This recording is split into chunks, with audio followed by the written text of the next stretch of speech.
Alright, welcome. It's question of the week time. Woo! Party! I'm gonna start again.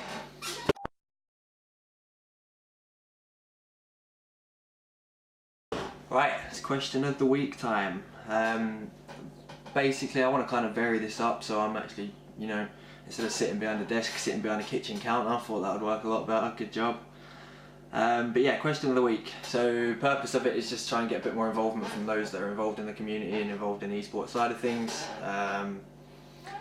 Literally, I guess, just so I can reply and respond and give said thoughts and feedback off of what other people's opinions are, I guess. So starting off of like episode 1, essentially, question of the week, it will be if you could make one change or improvement among many within UK Esports, what would it be and why? Now, very vague question, I guess, in the grand scheme of things. Like, there's a lot of things that people could specifically mention. There's been a few good answers, a few weird ones. So I'll go through one by one. It's not going to be, I'm not going to like gun people down. I'm just going to say the general response, I guess, because it's Twitter. Then obviously you can only put, other people can only put so much into the tweet, because obviously character limits. But we'll start off. So we've got James Cook, IGI Cookie.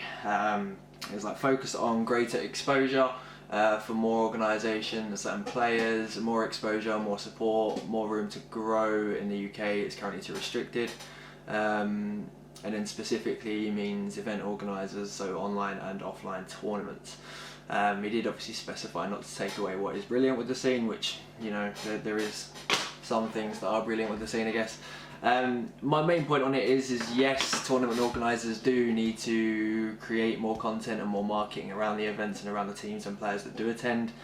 I would say it is very difficult for them in the grand scheme of things, because at the end of the day, there's not, for them to dedicate resources to specifically being able to do marketing and content to it, then it needs to not be redundant. And obviously with teams changing orgs all the time, with players changing teams all the time, it makes it a bit difficult to kind of emphasise that and put resources into it. However, one of the small things that I definitely think they do need to do is the likes of press passes, even if it is for the one and only UK CSGO, but other media publications as well, just because of, by them doing it at the very minimum, at least it does promote some content around it at the very least. So, it is something that I did actually relay in the feedback messages as well from previous event, in terms of some of the suggestions that they can put into the media and marketing side of it. You saw in the CWL event that was held at iSeries that there was a fair amount more like marketing and media exposure from that side of it, which is, explained by the fact that it's an actual CWL event. But at the same point, it would be nice to kind of get some more emphasis to at least make people feel the events are more value for money, I guess, considering the prices of what they are becoming. The flip side to that whole thing, though, is that at the end of the day, I don't think organisations should really focus on that, or even like specifically dedicate themselves to it, especially when the vast majority of organisations don't produce content themselves. So whether it be YouTube videos, whether it be publicising plays TV from their players, whether it be keeping their website up to date and posting articles and giving information about their players and everything like that, then I don't really feel like many people are in a position to judge, I guess. Just because at the end of the day, first and foremost, you've got to focus on yourselves, and if you're not producing the stuff yourselves, then it makes it a pretty redundant to then say things for others. That's not gunning anyone specifically, by the way, as much as I could.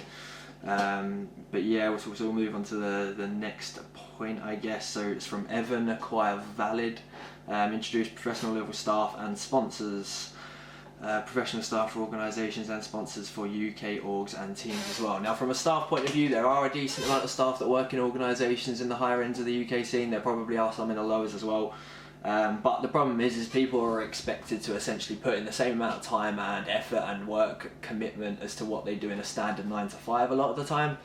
And especially when, as much as people like to moan about, say, like salaries for players and everything, but there's plenty of fucking staff that put as much time and work in as well that deserve more out of it than what they get. So it does become a point where there are certain people that are very good for a role that necessarily it's not worth their time to kind of put it in, because of, at the end of the day, whether it be the financial benefits or at least from another side of it, e.g. the organisation has good partners and sponsors that you can kind of get yourself involved into to kind of network yourself a bit more as well, so at least there's some benefits to it. But at the end of the day, with a lot of UK organisations, there's really not a lot of benefits to them working for said organisations, as much as it sucks. So that's why you get people that just do it voluntarily, that at the end of the day want to try and help out as much as they can. In relation to sponsors, again, I kind of say the same thing, as much as I don't want to be a negative Nancy this whole video. At the end of the day, you've got to ask yourselves, from the vast majority of organisations, do you deserve that sponsorship? Do you deserve that investment? And as much as there's probably going to be people watching this video that own an org nodding their head, be like, yeah, I think we do. No, you probably don't. Like, if half of them are glorified Twitter pages. Plus, just put yourself in the position of if you're the company that you're approaching. So if you're a company and your like annual profit is like 200k to £1 million a year, for example, why is that company going to want to invest, whether it be £1,000 a year, whether it be 20 grand a year? Why are they actually going to want, or even in just more basic terms, want to associate themselves with your brand? And if it is just a Twitter page, then again, what's the point? Past that, half the orgs don't put any form of content out there, so their analytics are very small, and you'll see it on the rare occasion that a UK org does have a sponsorship deck, and the vast majority of analytics they're using are overall esports analytics rather than specific analytics relevant to what they are competing in and what they're producing themselves. So it is very difficult. I do think organisations need to realistically do more, and I've been at fault of that in the past. I didn't really try that much, being 100% honest from a sponsorship point of view, and that's on me, that's my fault. But at the same point, like, for all those that generally moan about the lack of sponsors and things like that, then half the time it's as much on yourself as well it is the lack of money being there to an extent. But yeah, so we'll move on. So Mahir, as in Mr. Masmol, is Twitter at, so make more events that younger audiences can join in and not just get hammered by the older players, I assume.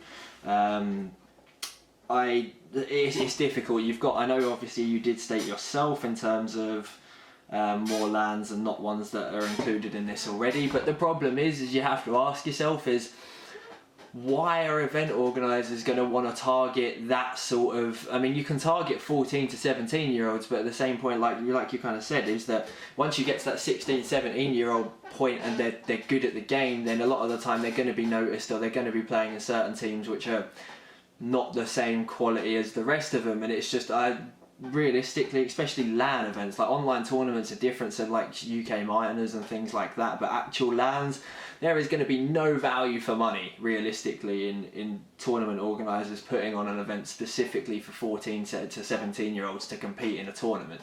Like, the quality is probably not going to be there from the actual playing side of it, and I don't, it's not marketable in that sense at the end of the day. Like, there's not a lot of marketable UK CS players in general, so to kind of then restrict that even more by putting in a younger group of people, it's just, as much as I'd like there to be more infrastructure, I guess, but at the same point it's no value for money in doing that at all from my point of view.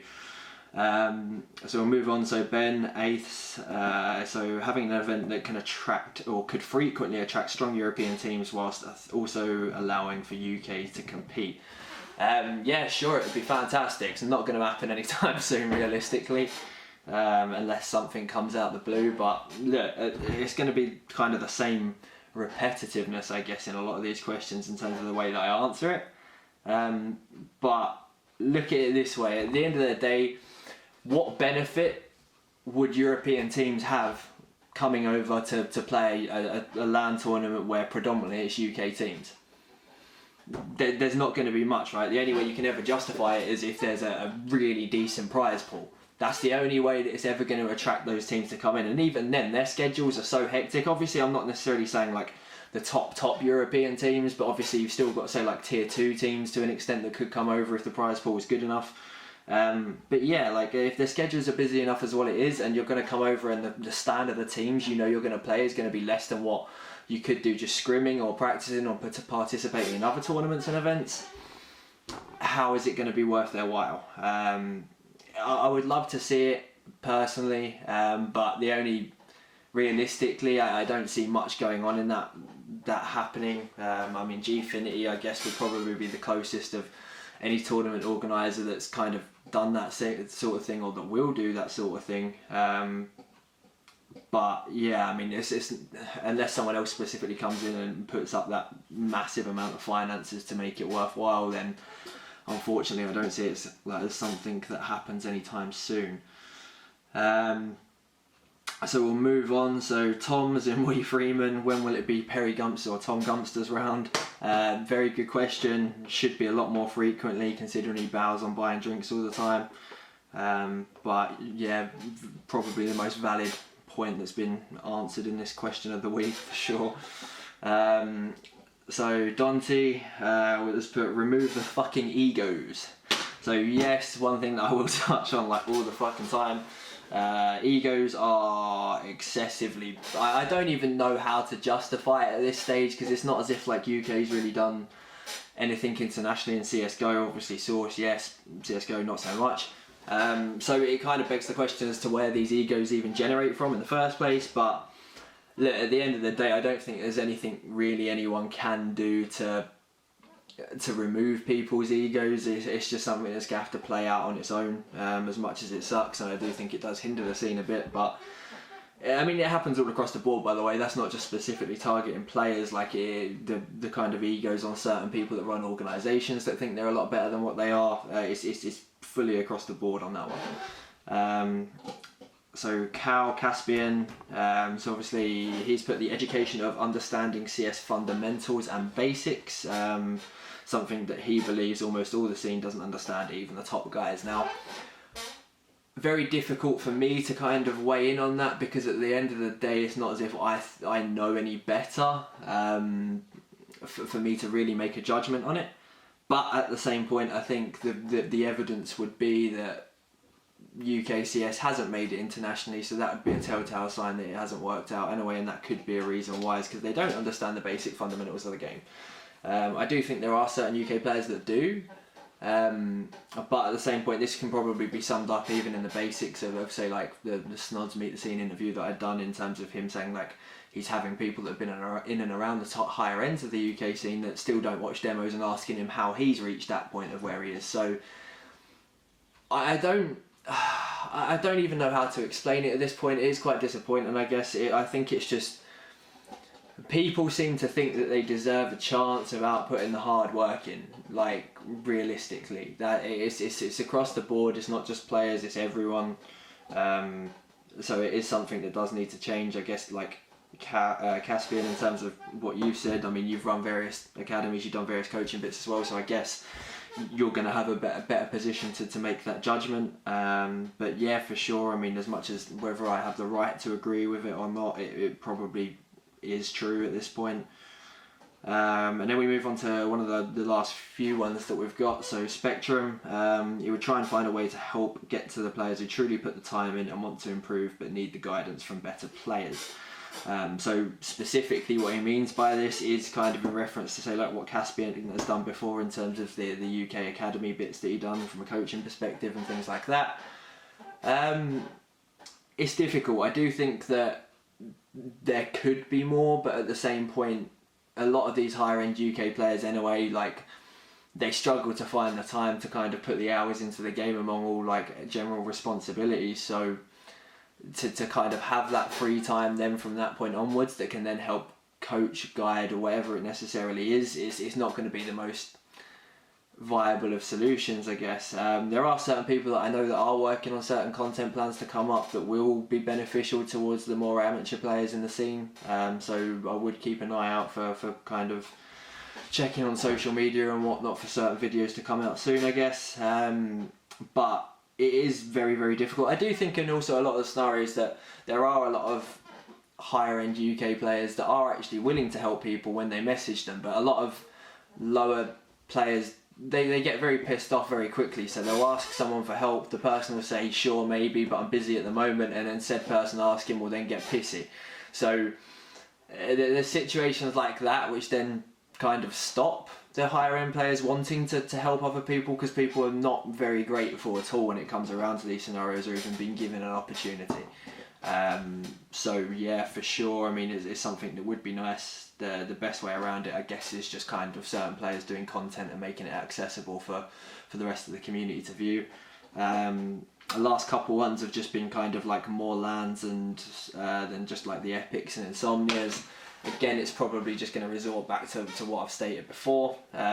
Like, by all means, yeah, it would be nice to an extent, but I mean, there's already 6 events in a year from a LAN perspective, so like if you are looking at specifically CS, so realistically, the only way a new one's going to come in that's actually going to take place and people are going to back it is if it's either from a tournament organiser that has got a lot of experience in the esports industry, or it's going to be an event that comes up and stumps up a lot of fucking money, I guess.